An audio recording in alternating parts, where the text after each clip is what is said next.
Hello and welcome to the PhD Life Raft podcast. I'm Emma Brzezinski and today I am talking to the wonderful Lucy Nevitt.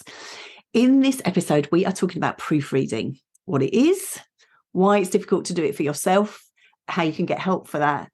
And also in this episode, Lucy shares her love affair with citation systems. So I do hope you enjoy this episode.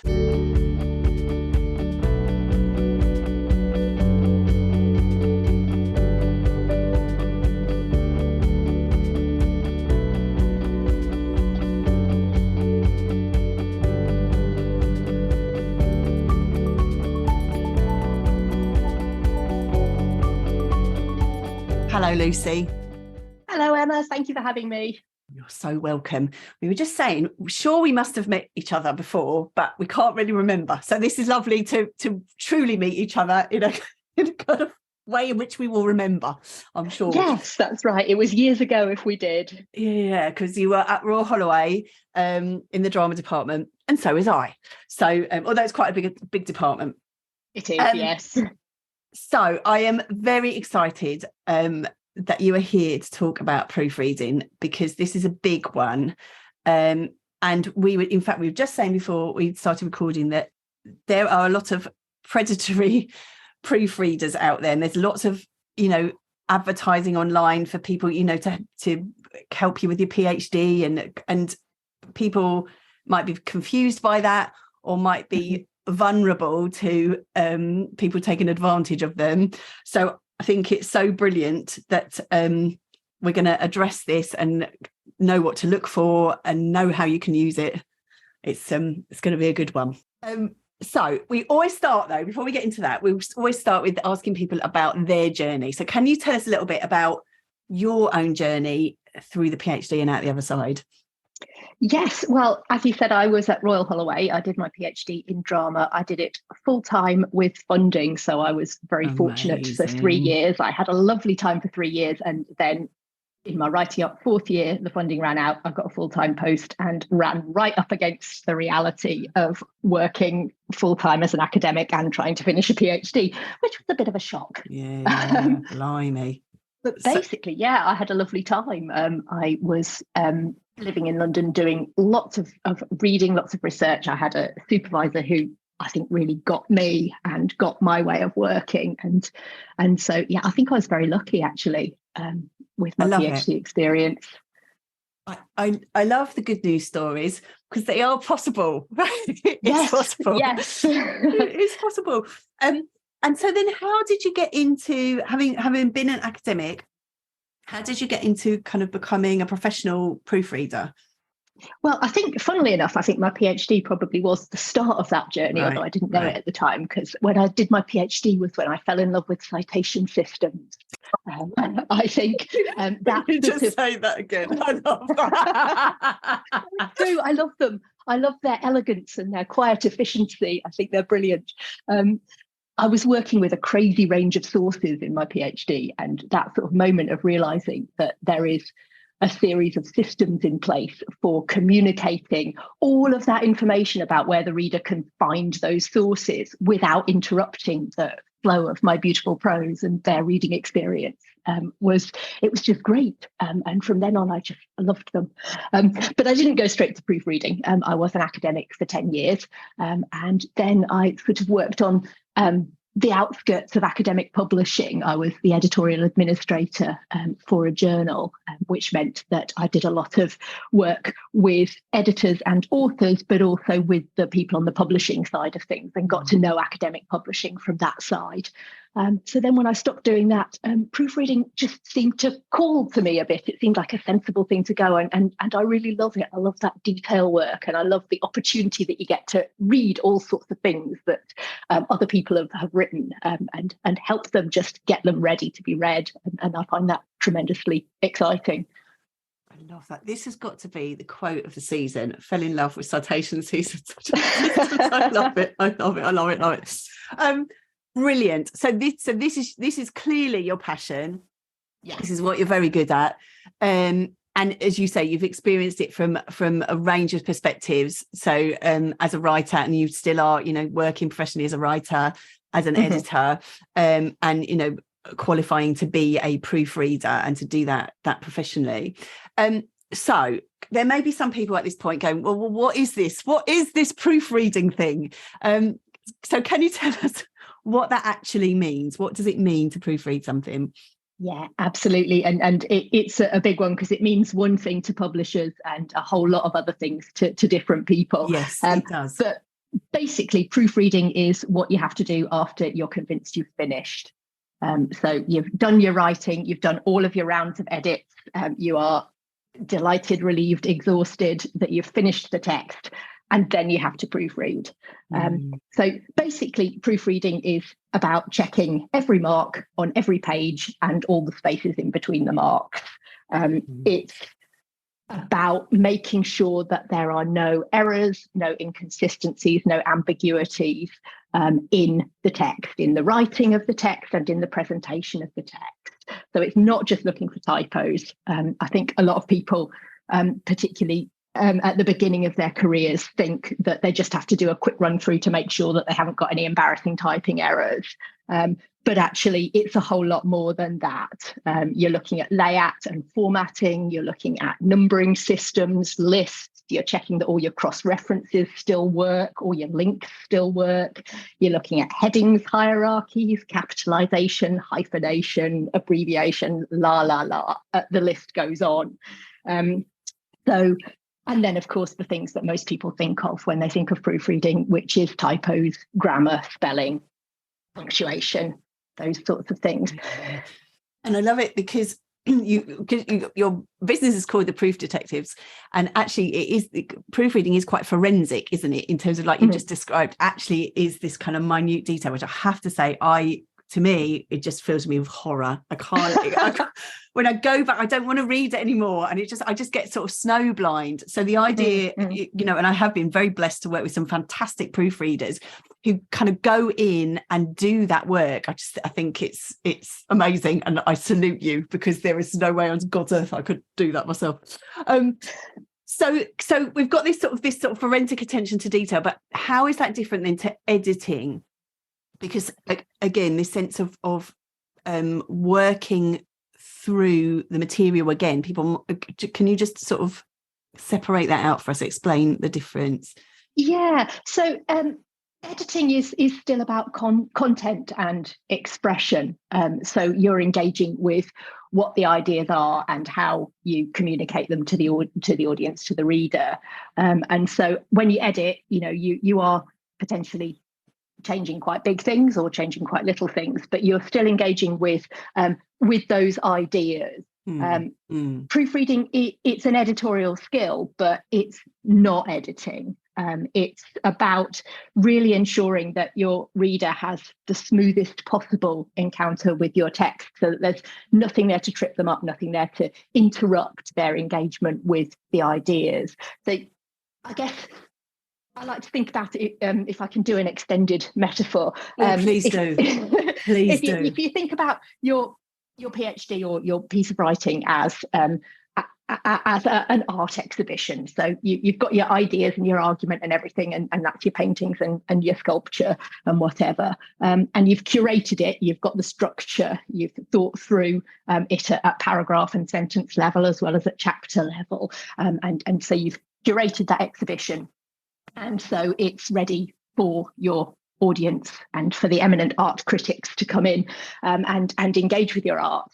And you don't want them to come in and be tripping over broken floorboards or sort of peering at your sculpture through the gloom because the light bulb's gone, or there are smears on the protective glass so they can't see the painting.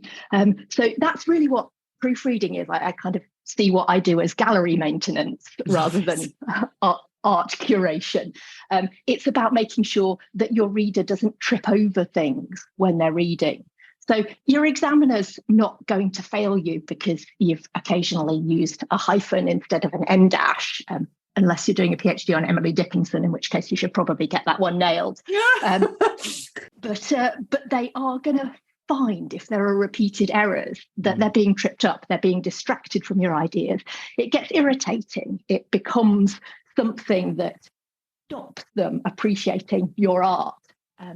they're not going to necessarily blame the artist, but they are going to perhaps not be as happy in their experience of the exhibition. So I'll stop the extended metaphor now, but that notion that what you're doing is trying to smooth as much as possible your readers' engagement with your ideas, so that they can go straight to the ideas, straight to the argument, and not be worrying about other things. Yes, and I think first of all, loving extended metaphors. Also, as an examiner, one of the first things you do is you kind of you select some random citations and look them up to just check. And of course, if that goes smoothly, you're like, okay, well, this probably looks all right. I'll just, as we go through. But if it doesn't, you'll be like, okay, I'm a bit worried about what's going on here. So you kind of... And it affects how you read everything else from then on, doesn't it? Yeah. Yeah, it's the same with if you're reading anything, whether you're examining it or not. I think, if there are typos, they start to annoy you and you start to worry about the writer. Yeah. So we've got this sense of what it is. So if you asked somebody then to proofread, that's what they're going to do. That's what they're going to do for you. They're going to do that forensic work. The gallery maintenance of that. Yes. But so here's a bit more of a kind of this more of a juicy one. This sense of things being all your own work, and you have to sign that declaration as you hand in your thesis. This is all my own work. So if you're working with a proofreader, how does that relate to that statement? Yeah, that's particularly important with examination texts. And the first thing to say is that different universities have different policies on this. So the first thing to do if you're thinking about getting a professional or any third-party proofreader to look at your work is to check what the regulations are for your examining institution. There are still a few universities that simply say you can't have a third-party proofreader, which is getting rarer now. Most have policies. Some have actually registers of proofreaders that you have to use one who's on the register for that university. So check that.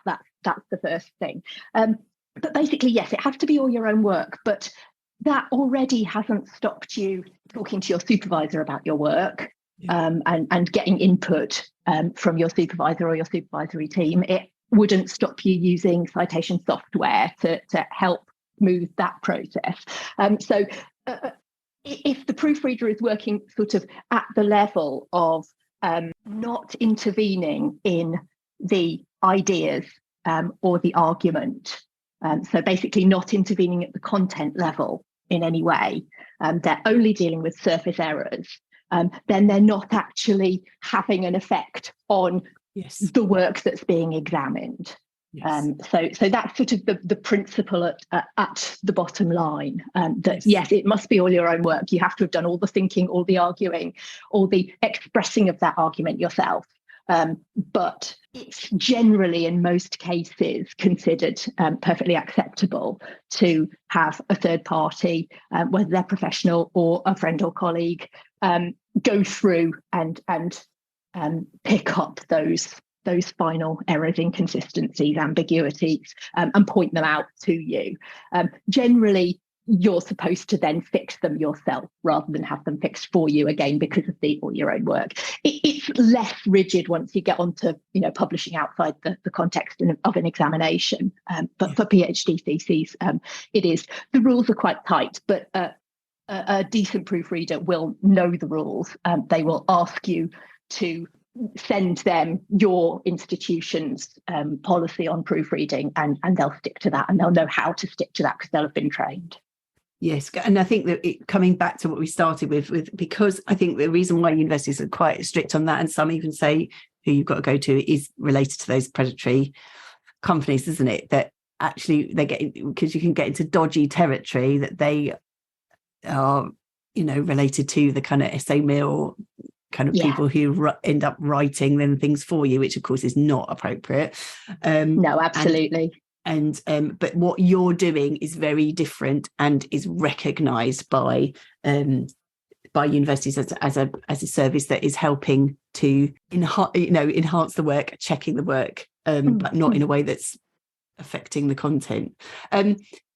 So the big question then is, why should people, or not should people, but this challenge of proofreading your own work? Yeah, it's harder. It just is. It is much harder to proofread your own work than to proofread someone else's. And no matter how experienced you are, I find that, and I'm a trained proofreader. Right. It's harder to proofread my own rough work.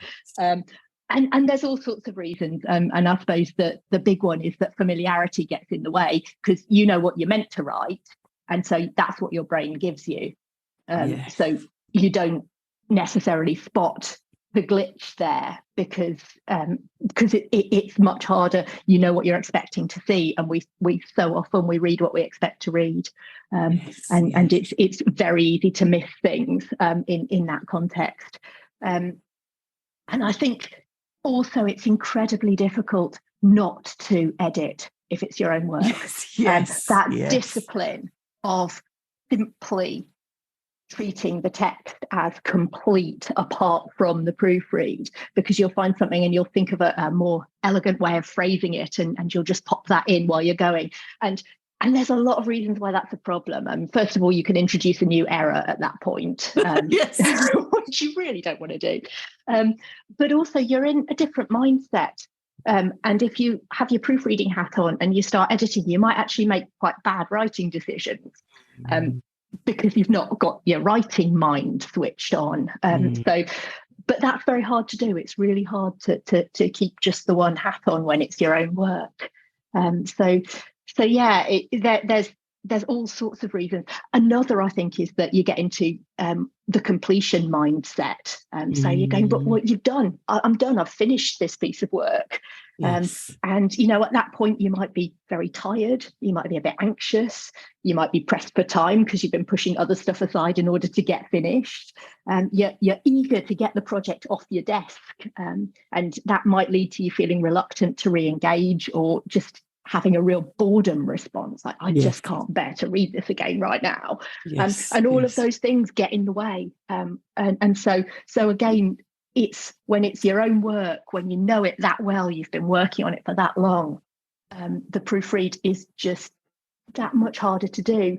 Whereas with me working professionally rather than on my own work, it's coming in fresh and I'm reading it as a proofreader, but also as a reader.